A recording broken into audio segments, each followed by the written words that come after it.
जय श्री राम। मेरे मकर राशि के प्यारे जातक जातिका, तो आखिर सितंबर कैसे व्यतीत होगा आपके लिए? क्या खास है आपके लिए? कौन सा दिन बेहतर है? कौन सा कलर बेहतर है? क्या अच्छा होने वाला है? किस पर सावधानी रखनी है?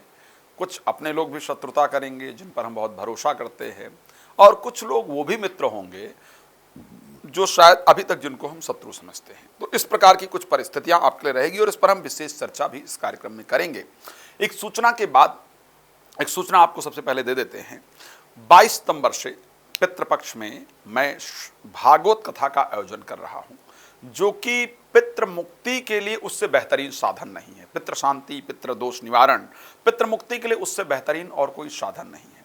तो यदि आप भी चाहते हैं या चाहती हैं अपने पितरों की मुक्ति, अपने पितरों की शांति, तो प्लीज आप मुझे कॉल कर सकते हैं और अपने पितृ शांति के लिए, पितृ मोक्ष के लिए इस कथा को प्रॉपर करवा सकते हैं।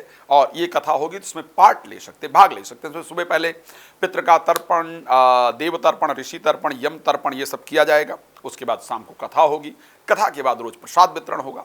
तो 22 से लेकर के 30 तारीख तक इस टोटल कार्यक्रम का आयोजन किया जाएगा। आप भी उसके पार्ट जरूर हो सकते हैं, पितृ को प्रसन्न कर सकते हैं। बाकी आप भागवत कथा कराना चाहें, राम कथा, शिव पुराण कथा कराना चाहते हैं, तो आप उसके लिए संपर्क कर सकते हैं। पर्सनल डिस्कस के लिए कॉल अपॉइंटमेंट लेकर मेरे साथ बात कर सकते हैं। चलिए आपको जानकारी दे देते हैं कि मकर राशि के लिए सितंबर कैसा रहने वाला है। सबसे पहले तो आप जानते हैं कि आपके स्वयं के राशि स्वामी वक्री हैं और वक्र होकर के स्वयं आप ही की राशि को प्रभावित कर रहे हैं। वक्री होने पर कोई भी प्लैनेट स्लो प्रोसेस में चलता है और वो आपकी राशि को स्वयं प्रभावित कर रहे हैं। इस प्रकार की परिस्थिति आपकी राशि के लिए नजर आ रही है। दूसरी चीज, कंडीशन क्या है आपकी राशि में? और अगर हम बात करते हैं, राहु 3rd हाउस में गोचर करेंगे, बुध 4th हाउस में स्टार्टिंग में है, मंगल 6th हाउस में है, गुरु 5th हाउस में है, सूर्य 8th हाउस में, चंद्रमा भी 8th में रहेंगे, केतु और शुक्र 9th हाउस में रहेंगे। इस महीने अगर हम खास चेंजेस की बात करें, सबसे पहले बात कर लेते हैं हेल्थ के पॉइंट ऑफ व्यू से किस प्रकार रहने वाला है। स्वास्थ्य आखिर आपका किस प्रकार रहने वाला है? आपका स्वास्थ्य अगर बात करेंगे तो इस महीने ठीक रहेगा, आपका स्वास्थ्य बेहतर रहेगा, इसमें कोई दो राय नहीं है। आपके स्वास्थ्य को लेकर के कंडीशन शानदार नजर आ रही है। लेकिन अगर हम बात कर ले जीवन साथी के स्वास्थ्य को लेकर के, अब ध्यान रखिए, आपकी राशि से बता रहा हूं, ये बड़ा साधारण है और एक कुंडली से पूरे परिवार का विश्लेषण किया जा सकता है, इसमें कोई दो राय नहीं है। अगर मैं आपके जीवन साथी के स्वास्थ्य को लेकर के बात करूंगा तो कंडीशन अनुकूल नहीं दिख रही है। और वो कौन सा समय होगा? वो स्टार्टिंग हुआ। स्टार्टिंग की जो हम 3, 4, 5 की बात कर रहे हैं, क्योंकि 3, 4, 5 के समय बुध जो 6th लॉर्ड है आपकी राशि में, 9th लॉर्ड भी हैं, वो आकर गोचर करेंगे 7th हाउस के अंतर्गत, और 7th हाउस के स्वामी 8th हाउस में गोचर करेंगे अष्टमेश सूर्य के साथ। सो जो 1 सितंबर होगा, 2 सितंबर होगा, 3 सितंबर होगा, आपका स्वास्थ्य निश्चित रूप से बेहतर रहेगा, इसमें कोई दो राय नहीं है। यदि आप मैरिड हैं, यदि आप शादीशुदा हैं, लड़की हैं, लड़का हैं, स्त्री हैं, पुरुष हैं, तो आपको अपने जीवन साथी के स्वास्थ्य पर विशेष ध्यान रखने की आवश्यकता होगी। इसको ध्यान रखिए, ये एक विशेष होगा। तो मैं हेल्थ के पॉइंट ऑफ व्यू से आपको निश्चित रूप से बेहतर देख रहा हूं।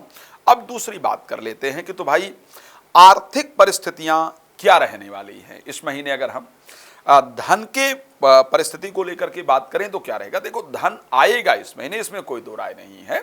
आपके 2nd हाउस के जो स्वामी हैं वो हैं आपके लिए शनि, धन आएगा। लेकिन लाभेश मंगल अष्टम भाव में विराजमान है।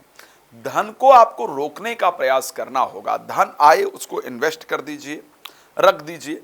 अपने पास धन रखने से रोग, ऋण और शत्रुता, इन 3 चीजों पर धन का नुकसान हो जाए, इस प्रकार की परिस्थिति है।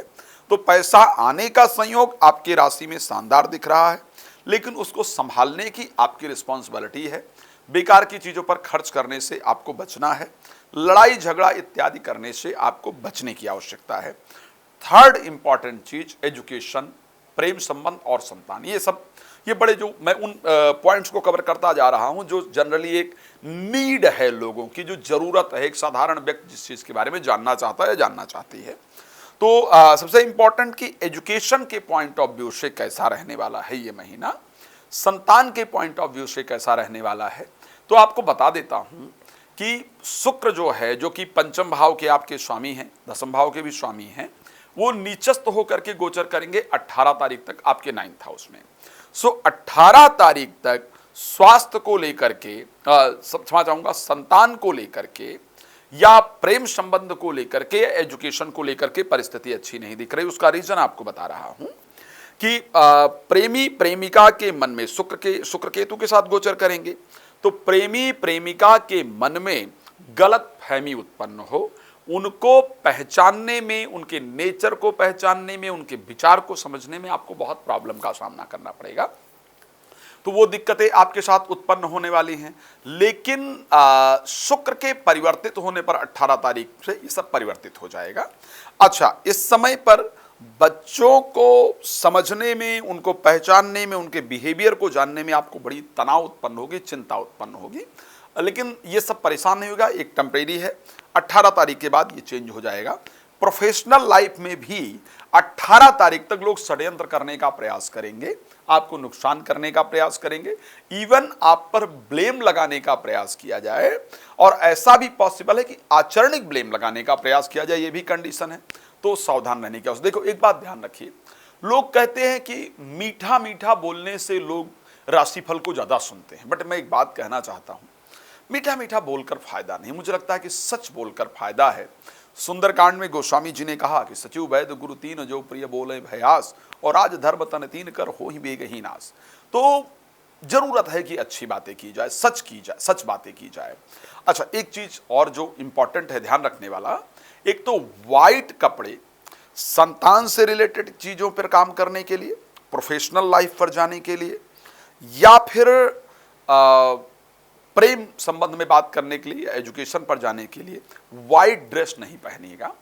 फ्राइडे का दिन अवॉइड करने का प्रयास कीजिएगा, ठीक है। इस महीने जो आपके लिए लकी कलर मुझे दिख रहा है, ग्रीन कलर आपके लिए लकी कलर रहेगा।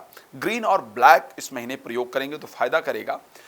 शनिवार का दिन ही आपके लिए फायदेमंद होगा, और लकी अंक रहने वाला है इस महीने का 3। भगवान आपको सुखी रखें, मेरी शुभकामना है। यदि आप भागवत कथा, राम कथा, शिवपुराण कथा मुझसे कराना चाहते हैं, पितृदोष निवारण यज्ञ में भाग लेना चाहते हैं, कथा में भाग लेना चाहते हैं, तो प्लीज कॉल कर लीजिएगा। आपको 9 बजे, दोपहर को 12 बजे मैं लाइव जुड़ता हूं, आप कनेक्ट हो सकते हैं। भगवान आपके जीवन को सुख समृद्धि से परिपूर्ण रखें, इन्हीं शुभकामना के साथ जय श्री राम। बहुत धन्यवाद।